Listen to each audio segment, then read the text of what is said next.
Welcome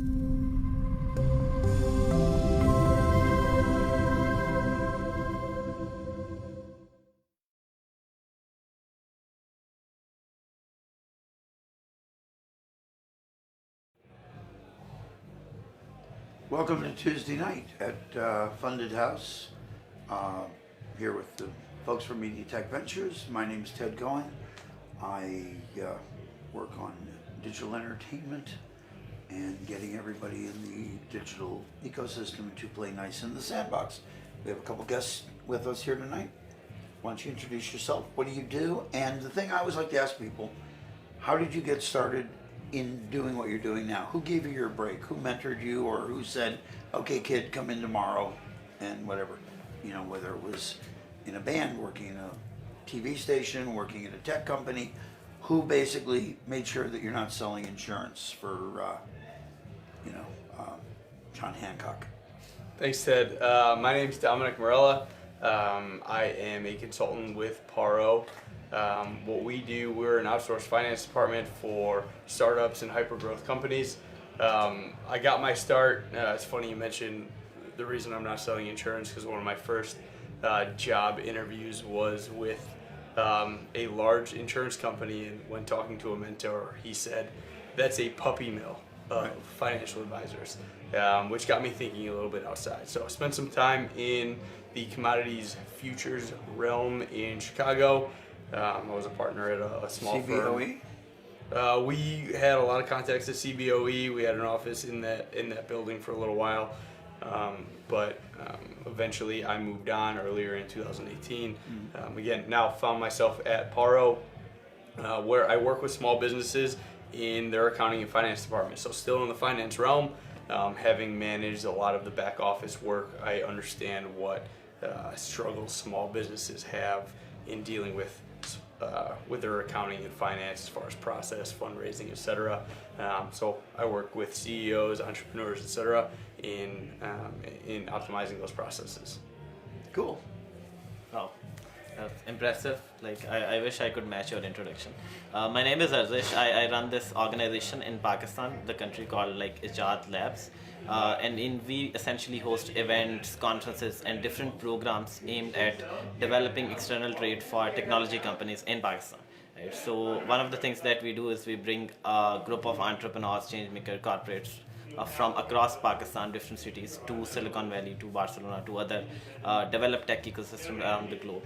And it's really interesting, like, how I got started. I had just completed my high school and I went to this accelerator called the Founder Institute, and I met a mentor called Yusuf Hussain, and I just told him that, I'm 19 and I want to start this company and all. And he's like, I don't care what your age is. If you want to work, start working now.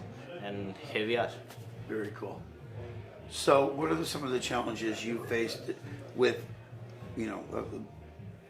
Silicon Valley has been very U.S. There are pockets. You have tech centers in Israel. You have tech centers in France. You have tech centers in Asia, but they're not always talking to each other the way they should. There's brilliant talent all over the world. What have been some of the obstacles you've overcome to go, hey, we're not just this little thing in Pakistan, but it has global implications? Yeah, so that's a really interesting question. I think one of the biggest challenges that specifically we face is the kind of the negative perception of Middle Eastern countries, or specifically Pakistan. We battled a lot with terrorism and a lot of these issues, but there is a huge population there that is very well educated, that is very talented, and that is doing a lot in tech. So Pakistan is the third largest English speaking country, right? We've got more than 70 million internet users, which is like twice the population of Canada, right? And 70% of our population is youth, right? So these people need to work, right? They're change makers. What we see is, like, specifically entrepreneurship, is that a lot of entrepreneurs, due to lack of opportunities on the Series A or growth stage, they move to other ecosystems, including Silicon Valley. We've got some people in Austin as well, and there is this very strong Pakistani diaspora, which is like into entrepreneurship. There are people who've sold companies of like $6 billion. Recently, one of them took an exit of like 250 million in Silicon Valley. So I think the biggest challenge is, again, changing the perception. and making sure that the people here or in these ecosystems know that there's a budding entrepreneurial ecosystem in Pakistan with a lot of talent that they can tap and collaborate and invest in. And how different, I mean, and this is literally, I don't know the answer, I don't know what you're going to say. How different is the digital culture in Pakistan versus the digital culture in India? Are they similar or are they real drastically diverse? I think like that's a very interesting question because like politically our both countries don't like each other, but the people really do like each other because Right. like we're from the same land, we speak the same language, and culturally we share a lot of things. So I think digitally a lot of the things are very similar. The only difference between Pakistan and India is the scale, right? So whatever is in, let's say e-commerce is in Pakistan for like I don't know 100 million, it's in India for 10x that, right? Right. But the needs are the same, the problems are the same. The only difference is the scale. Do you work cross-border? I mean, so do you work with Indian companies? Do Indian companies work with Pakistan companies, or is it challenging? But it is a bit challenging, but in a lot of like trade, which is like clothing and food, Pakistan does work with India and India does work with Pakistan. But unfortunately, as far as the tech industry is concerned, we've done a lot of exchange programs as a country with many countries but India, Right. and we want to do that, Okay, great. and it's right next door. So when you're working with startups, what is the, how are you funded? First, let me stay with you for a moment. How are you funded? So everyone kind of funds themselves. So all of our initiatives are very much sustainable. So you mean they're literally bootstrapped, as we say? Yes, literally So bootstrapped. you're not getting venture capital No, investment? no. But Okay. we're setting up a foundation here in the US because a lot of the diaspora wants to give back. They already do. Right. We've got like hospitals and schools and all these amazing ventures in Pakistan created with charity of this diaspora. Right. We want them to invest in technology. So, do you think it's a better experience to go through what we refer to affectionately here as a lean startup environment, as opposed to we got $20 million from Sequoia, Oh.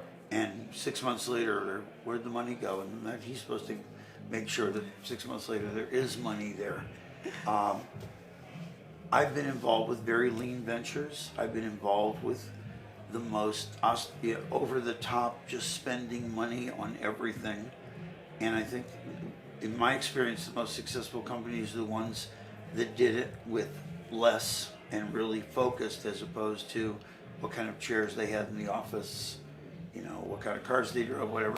Putting their time and their energy into building the company. It seems that that's more the case in Pakistan than it might be in The US or in the like- U.S. in general. But Yeah. So I think that's because of how the situation is. So the Series A is not very common. It's like very rare in Pakistan, Right. and even like seed and angel investment just started to pick off. So a lot of entrepreneurs in Pakistan, or the culture follows what's called the Jugaad innovation methodology, Right. right? So that's finding cheap or frugal ways to solving problems, right? And that's why so lean circle is like embedded in our genes, right? We are a lean nation. is there an equivalent of a Reliance or a Tata There that is comes in and goes, okay, now we're going to kick this up. We're going to make it happen. there are a lot of companies which are these huge family run conglomerates Right. that are now investing in technology in Pakistan. There's this organization called Fatima Group, which is like a $2 billion company built Right. out of Pakistan. Right. They're now building a power plant here in the US, and there's a bunch of organizations like this, all self-made entrepreneurs, $0 to $1 billion kind of stories, and now they've started to give back. That's good. How hard is it for you to be, quote, the adult in the room? No, that's a great question, and I mean, the lean startup is incredible, and that can get you really far. But I think at a certain point, when you're looking to scale globally, right, you have to look at what do we need to do to be attractive to VCs, to angel investors, right? And that's where Paro comes in, Right. and the professionals that we have in our network Right. that have worked with international companies Right. in new market entry, whether that's staying in Pakistan or expanding out, because the need that you have in Pakistan may be exponentially greater elsewhere, and what that accounting and finance function needs to look like in order to obtain that funding to make that a reality. So what's some of the hardest situations you've dealt with? Well, you have to name names, but if you do, that's fine too. Yeah, I think it's really just about understanding what that need is, right? And the founder believing that it's bigger than maybe their region or their local problem. But in terms of international funding, it's getting the infrastructure in place for scalable development outside, because economics are very different in Pakistan versus the US or versus the EU. Makes sense. I was on the board of a company, I won't even say what they did. They brought in, it was a Palo Alto VC funded company. The first time right after putting a lot of money in, they kicked the founders out, which I am pretty much against unless the founders don't want to, grow. But they immediately just threw the founders out. They brought in a guy to be the CEO. He was a great sales guy. He wasn't a CEO. He failed at being a CEO. The company started spiraling, and you'll love this as a finance guy. We're trying to figure out how do we save the company. And the CFO of the company is on this conference call, and I said, well, how bad shape are we in? He said, well, the bank has cut off our credit line. We've had to let a bunch of people go, but there's this secret bank account. And I go, I resign. When he went, there's a secret bank account. Because this is the CFO. Now, if it was the CEO going, well, I set up I might have even listened. But when the CFO's going, well, we have this account, but nobody knows about it.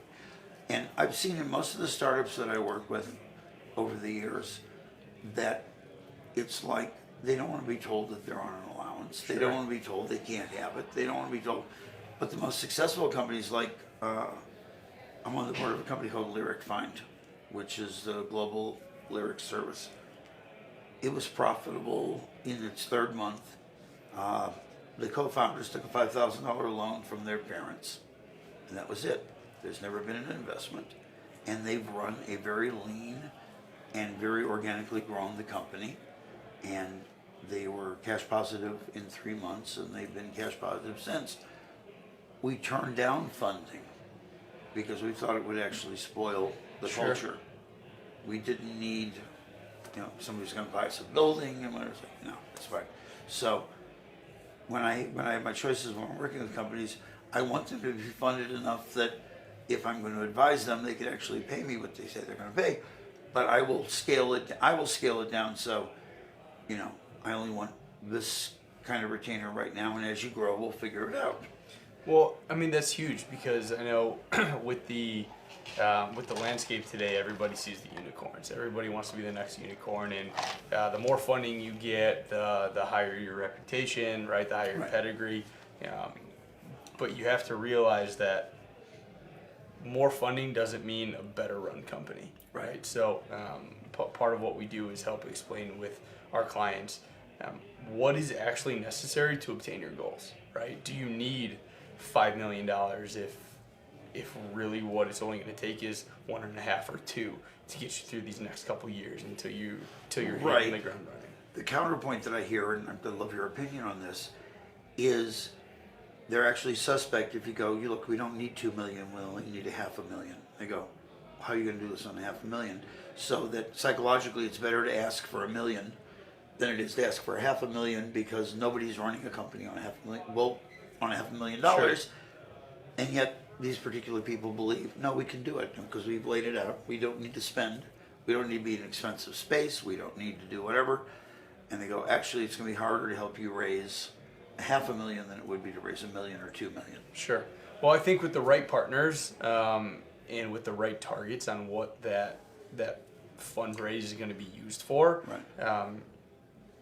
If everybody's aligned on how that's going to work, I think more money that's absolutely necessary to get through tomorrow Right. is okay if everybody's got the same end game in Right. mind. You know, in regards to maybe some debt financing, which is Right. where more money can be a lot of trouble for a Right. startup. Right. I think that's a different story in understanding what is actually needed to get through the next phase until we can take care of ourselves. Is there a big difference between convertible notes and payday loans? Well, You know what I mean? Sure. Oh, we did a convertible note. Yeah, but they want a 20% discount and they want. yeah, it's like a deal with the devil, right? Exactly. And I think you knew I was going to say something along those So lines. I won't get. So let me ask you in closing, from a finance standpoint and from navigating a startup, give me like 2 pieces of advice that you would say to a company, you know, starting out that you think has a chance. What are your 2, like, you know, never do this or always do that or whatever? Is there anything that comes to mind? That's really hard, right? Because we work with companies from all makes and sizes, and truly, one size does not fit all. Okay. But I think it's understanding and truly understanding the landscape you're in and running through some dynamic scenarios on worst case scenario, best case scenario, and probably what's going to happen, and being okay with all 3 of those before we move forward. Okay. Yeah. And from your So perspective? specifically, like with Pakistan, we see a lot of like persistence is needed to kind of run this company and build this company in a relatively challenging environment. But a lot of time, but at the same time, like one of the key learnings that I have, or I would like suggest to companies, is that you know, like never to give up and basically focus on building a network of people and mentors and advisors that support you, because like your network is your net worth. And a lot of these diaspora Pakistani, a lot of successful entrepreneurs are very well connected in these, you know, different ecosystems like the Bay Area, like London, like, you know, Austin, Barcelona. Right. So if you are starting a company in Pakistan, it's not necessary that you'll be stuck in Pakistan. You can just expand and grow out of Pakistan, which will also bring prosperity back. So I think that's the key. Okay, it's a good place to end it. Thanks so much. I appreciate it. You were willing to spend some time with us. Thank you This for is Funded House, Media Tech Ventures, Tuesday evening, Austin, Texas. Thanks for watching. Thanks, guys.